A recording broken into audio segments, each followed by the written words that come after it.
Cinema കോൺക്ലേവിലെ Adoor ഗോപാലകൃഷ്ണന്റെ Dalit വിരുദ്ധ പ്രസ്താവനയ്ക്കെതിരെ പ്രതികരണവുമായി നേതാക്കൾ. അടൂരിന്റെ പ്രസ്താവന തൊഴിലാളികളെ അപഹസിച്ചുവെന്ന് കെ രാധാകൃഷ്ണൻ എംപിയും അടൂർ ജാഗ്രത പാലിക്കണമെന്ന് മന്ത്രി ഡോക്ടർ ആർ ബിന്ദുവും പ്രതികരിച്ചു. എല്ലാ വിഭാഗം ആളുകളെയും പങ്കെടുപ്പിച്ചുകൊണ്ടാണ് ഗവൺമെൻറ് സതുദ്ദേശത്തോടുകൂടിയാണ് ഇങ്ങനെ ഒരു കോൺക്ലേവ് വിളിച്ചു കൂട്ടാൻ വേണ്ടി തയ്യാറായത്.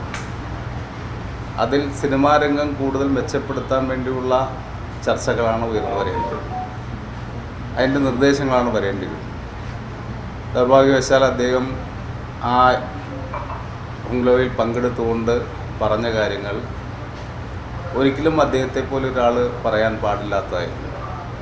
അവരെ സഹായിക്കാൻ വേണ്ടി ഗവൺമെൻറ് തയ്യാറാകുമ്പോൾ അത്രയൊന്നും സഹായം കൊടുക്കേണ്ടതില്ല. അതോടൊപ്പം തന്നെ അദ്ദേഹം തൊഴിലാളികളെയും അപഹസിക്കുകയാണ് ചെയ്തത്.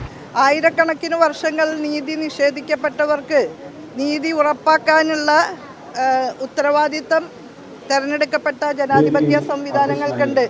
ആ നിലയിൽ സ്ത്രീകൾക്കും പട്ടികജാതി പട്ടികവർഗ വിഭാഗക്കാർക്കുമൊക്കെ അവരുടെ സർഗാത്മകമായ ആവിഷ്കാരങ്ങൾ നടത്തുന്നതിന് സാമ്പത്തികമായിട്ടുള്ള പിന്തുണ നൽകുന്നതിൽ യാതൊരു തെറ്റുമില്ല. അത് അനിവാര്യമായും ചെയ്യേണ്ട ചുമതലയാണ്. അതിൽ പൊതുവിൽ സിനിമാ കോൺക്ലേവ് ഹേമ കമ്മിറ്റി റിപ്പോർട്ടുമായി ബന്ധപ്പെട്ട് സംസ്ഥാന ഗവൺമെൻറ് ആ മേഖലയിൽ പുതിയ ഒരു നയം കൊണ്ടുവരാൻ വേണ്ടി എടുത്ത നീക്കമായിരുന്നു ഇന്നലത്തെ കോൺക്ലേവ്.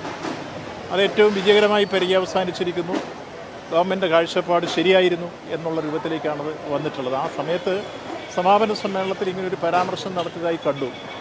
സംസ്ഥാന ഗവൺമെൻറ്റിനെ സംബന്ധിച്ചോളം ഈ മേഖലയിൽ സ്ത്രീകളെയും അതുപോലെ SC/ST മേഖലയിലെയും കലാപ്രതിഭകളെ വളർത്തിയെടുക്കുക എന്ന വീക്ഷണം കൂടി മുന്നിൽ വെച്ചുകൊണ്ടാണ് അത്തരം ഒരു നിലപാട് സ്വീകരിച്ച് മുന്നോട്ട് വരുന്നത്. തീർച്ചയായിട്ടും ആ പരാമർശം അദ്ദേഹം ഒഴിവാക്കേണ്ടതായിരുന്നു. ഇവിടെ സ്ത്രീകൾക്കും പട്ടികജാതി പട്ടികവർഗത്തിൽപ്പെട്ട ആളുകൾക്കും അവർക്ക് കലാപരമായ കാര്യങ്ങൾ ഉൾപ്പെടെ സിനിമ ഉൾപ്പെടുന്നതിനുള്ള ഒരു യാതൊരു തരത്തിലുള്ള കുറവും അവർക്കാർക്കും ഇല്ല. കാരണം സർക്കാർ കൊടുക്കുന്ന പണത്തിന് അതിന് സ്ത്രീകൾക്കും ദളിത് വിഭാഗത്തിൽപ്പെട്ടവർക്കും മാത്രം ഒരു ട്രെയിനിങ് കൊടുക്കണമെന്ന് പറയുന്നത് അതൊരു നല്ല ഉദ്ദേശത്തിൽ കാണാൻ സാധ്യമല്ല. അദ്ദേഹത്തിനെ പോലെ ഒരു വ്യക്തി അത് പറയാൻ പാടില്ലാത്ത